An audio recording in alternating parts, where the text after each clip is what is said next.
Making music isn't always harmonious. Sometimes coming together to create an album is the final straw that breaks a band apart. As you'll see from this list, some albums that are now considered masterpieces were born out of bitterness and deeply personal disagreements, which ultimately ended successful musical partnerships. Despite the live and let live message of its title track, the Beatles were not feeling very collaborative when they made Let It Be. According to The Independent, divisions emerged as early as 1966 when guitarist George Harrison threatened to quit, resentful that his contributions were not taken as seriously as those of celebrated writing partners Paul McCartney and John Lennon. Plus, McCartney seemed to be taking control of the band, and a meditation retreat to India in 1968 proved that the four band members were divided spiritually as well as creatively. It was there that Lennon started his relationship with Yoko Ono. Contrary to many stories, she didn't break up the Beatles, but Lennon's bandmates resented his insistence on bringing her to the recording sessions for the White Album in 1968.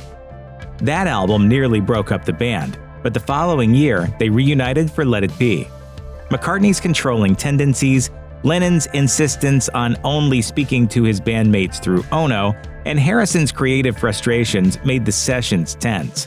Harrison temporarily quit again, but was coaxed back. The Beatles recorded another album together, Abbey Road, months later. By the time it came out in September 1969, Lennon had quit, or so he claimed. In April 1970, McCartney issued a statement saying he didn't plan to release any more music with the Beatles, sealing the band's fate. The following month, Let It Be was released, but the Beatles were already over, and it seems that most members of the group were more than ready to move on. That's what happened, and it was good, it was good, but it was also good to carry on, do something else. In fact, it was a relief. Paul Simon and Art Garfunkel were thrown together by chance and bound together by success. The pair started singing and playing music as a duo when they were teenagers. They reunited after college and were signed by Columbia Records, partly thanks to the song The Sound of Silence. Unfortunately, their debut album flopped, and they temporarily split again. But a DJ's interest in the song and a slightly remixed version suddenly made them the band of the moment. They kept putting out albums, but on the inside, the duo was pulling apart in different creative directions. Simon wanted to work on solo projects, and Garfunkel was trying to pursue a movie career. In 1969, this became a direct source of tension when director Mike Nichols cut Simon from his movie adaptation of Catch-22, but gave Garfunkel fourth billing. Simon's bruised ego was not helped by the fact that the shoot ran late, moving the timeline on their next record. The album Bridge Over Troubled Water is most famous for its title track, but Simon's feelings about that song demonstrated the discord in the duo. He later admitted that he resented watching Garfunkel singing his song and receiving the credit in a way he never had before. The album won the Grammy for Album of the Year 1970 and was number one for 10 weeks, but it wasn't enough to keep the duo together. The drama that inspired Fleetwood Mac's 1977 album Rumors has become rock history. In short, the two couples that made up 4/5 of the band were breaking up. Half of each ex-couple got involved in a new romance with someone else involved with the band. Most notably, during the album tour, singer Stevie Nicks and drummer Mick Fleetwood had an affair. Somehow, Fleetwood Mac not only survived Rumors, but the record became one of the best-selling, most critically beloved albums of all time. In 1982, 2 albums and world tours later, the band went on hiatus. Singers Nicks and Christine McVie and guitarist Lindsey Buckingham all worked on solo careers, but only the 2 solo singers found success. In 1985, Buckingham was working on another solo project, but Fleetwood convinced him to share his songs with the group instead. By then, Fleetwood and Nicks were taking even more drugs than they had during the Rumors sessions. The album was being recorded at Buckingham's house, and he didn't appreciate the raucous parties his bandmates were hosting there. Once Tango in the Night was finished, Buckingham quit Fleetwood Mac. He returned in 1996, but was fired in 2018, supposedly because Nicks forced the band to make a serious decision. She gave them an ultimatum, either Lindsey goes or I go. By 1982, The Clash had done the impossible for a British punk band, having built a huge fan base in America. Their 5th album, Combat Rock, pushed them into mainstream success stateside, with the singles Rock the Casbah and Should I Stay or Should I Go still considered classics. But the latter song soon took on new meaning. Over the previous 5 years, drummer Nick "Topper" Headon's drug use had escalated into a full-blown cocaine and heroin addiction. Although he was still effective in the studio, on tour he had become a liability. At a gig in Amsterdam supporting the Combat Rock album, frontman Joe Strummer fired Headon and quickly replaced him. Strummer didn't stop there. While making Combat Rock, guitarist and singer Mick Jones, who wanted to explore hip-hop and synthesizers, had grown frustrated with Strummer's insistence on controlling the band's musical direction. Jones also argued with bassist Paul Simonon. Jones even made his own mix of what became Combat Rock, titled Rat Patrol from Fort Bragg, but the rest of the band nixed it. During a hiatus that dragged into 1983, the band was barely speaking. On September 10th, Strummer and Simonon released a statement, effectively firing Jones. Like Headon, he was replaced and a third guitarist added, but the Clash's final album, Cut the Crap, failed to deliver on its promise, and the band disintegrated. Appetite for Destruction, Guns N' Roses' debut studio album from 1987, turned the band from LA legends to national superstars. Entering the big time escalated the group's chaotic lifestyle and ultimately cracked its foundations. In the years between Appetite for Destruction, 1988's GNR Lies, and 1991's double release Use Your Illusion 1 and 2, most of the band members developed major addiction issues. Rolling Stone reports that the band spent a lot of time touring, which fueled the drink and drug abuse. And when they were back in LA, the band members grew apart. By the time the Illusion sessions started, rhythm guitarist Izzy Stradlin was newly sober, but drummer Steven Adler had been kicked out because of drug use.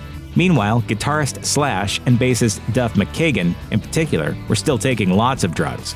And frontman Axl Rose was leaning into his reputation as an egomaniac, delaying when they would go on stage, walking off stage mid-gig, and fighting fans. One incident in St. Louis, months before the album came out, caused a notorious riot. The Illusion double album was well received, but it had pushed the band to the breaking point. Stradlin officially left 2 months after its release. Covers album The Spaghetti Incident, which had been mostly recorded during the Illusion sessions, wasn't a big hit in 1993. And in 1996, Rose's toxic personality finally pushed Slash to walk out of the band, followed by McKagan a year later. Creedence Clearwater Revival was built on contradictions. A folksy, bluesy 1950s Deep South sound from a 1970s Northern Californian group. A band of brothers and childhood friends that hit and fell out big time. Doug Clifford, Stu Cook, and John Fogerty formed what became CCR in 1959 when they were just 14. Soon, John's older brother Tom joined. In 1967, their new record label propelled their self-titled album to mainstream popularity. Keen to capitalize on the commercial success, John pushed his bandmates to constantly release new music. They put out 3 albums in 1969 alone, but John's bandmates grew tired of his controlling behavior. In 1971, Tom quit the group, sick of being ordered around by his little brother. I think you call that leadership. What I was giving some direction, and Tom was clearly unhappy with that. That same year, the remaining members regrouped for a new album, but in light of Tom's exit, it seemed doomed from the start. There are multiple versions of what happened next. According to John, Cook and Clifford threatened to quit if they weren't allowed to write and sing a third of the new album. According to Cook and Clifford, John cornered them in a limo and told them they were fired if they didn't write and sing a third of the new album. Clifford and Cook maintained that John deliberately sabotaged the band, knowing his voice was CCR's characteristic sound. Sure enough, the album, which was titled Mardi Gras, wasn't a success, and the band broke up in 1972. The fact that the Ramones made it more than 20 years is a punk rock miracle. For much of their 2 decades, singer Joey and guitarist Johnny refused to speak to each other. The original Ramones lineup was Joey, Johnny, bassist Dee Dee, and drummer Tommy. Johnny admitted in his autobiography that he and Joey never got on very well. But in 1982, polite dislike turned to outright hostility when Joey's girlfriend, Linda Danielle, left Joey for Johnny and later married him. Neither Joey nor Johnny quit the band, but there was tension for the next 14 years. Tommy had left in 1978, tired of touring and Johnny's tantrums. And in 1989, the always erratic Dee Dee left to start a rap career. With the group's only 2 founding members caught in an unfixable feud, Johnny eventually decided that the band was over. Adios Amigos was released on July 18, 1995, and the Ramones, with Marky on drums and CJ on bass, played their final show on August 6, 1996 at the Hollywood Palace. Unlike some bands on this list, the Smiths were reportedly feeling pretty good about their final album, which they gathered to make in March of 1987. Yes, frontman Morrissey's early bedtimes and anti-drugs attitude isolated him from songwriter and guitarist Johnny Marr, drummer Mike Joyce, and bassist Andy Rourke. And yes, Marr was frustrated that Morrissey had recently forced out the band's manager, leaving Marr to take on the thankless job of watching over the group for a time. However, initially, everyone was optimistic. Morrissey and Marr clicked creatively, precisely because they were so different. Unfortunately, those differences ultimately stretched too far. Morrissey wanted to move towards a more mainstream sound, suggesting a cover of pop star Cilla Black's Work as a 4-letter word, while Marr was determined to experiment with something more mature.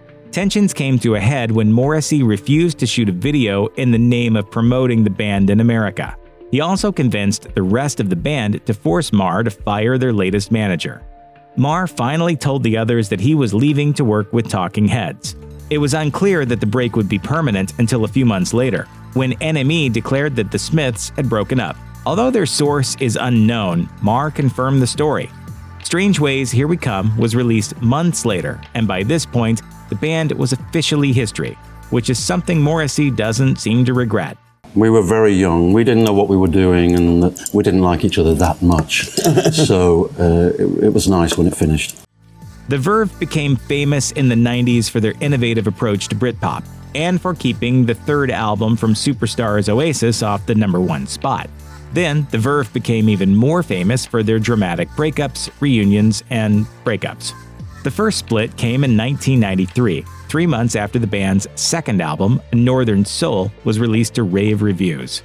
Making that album had been a drink and drug-fueled rock and roll disaster. All of the band members were exhausted and the relationships frayed. It didn't help that frontman Richard Ashcroft dominated the group, refusing to accept anyone else's creative input. However, weeks later, Ashcroft decided that the Verve could put their differences aside for the sake of making the most of this success, but without guitarist Nick McCabe. He was allowed back, however, for the band's 1997 magnum opus, Urban Hymns. But 2 years after that, they split again. In 2007, McCabe and bassist Simon Jones were persuaded by Ashcroft to record another Verve album, Fourth. McCabe later told Gigwise that he was frustrated that the typically raw Ashcroft seemed to be holding back lyrics he felt were too personal. 2 years later, in August 2009, The Guardian reported that McCabe and Jones hadn't spoken to Ashcroft for a year. A source said that the pair considered the Verve finished for good, and that the experience of touring and making Fourth had convinced them that Ashcroft had only recorded the final Verve album to boost his solo career. Check out one of our newest videos right here. Plus, even more grunge videos about your favorite bands are coming soon. Subscribe to our YouTube channel and hit the bell so you don't miss a single one.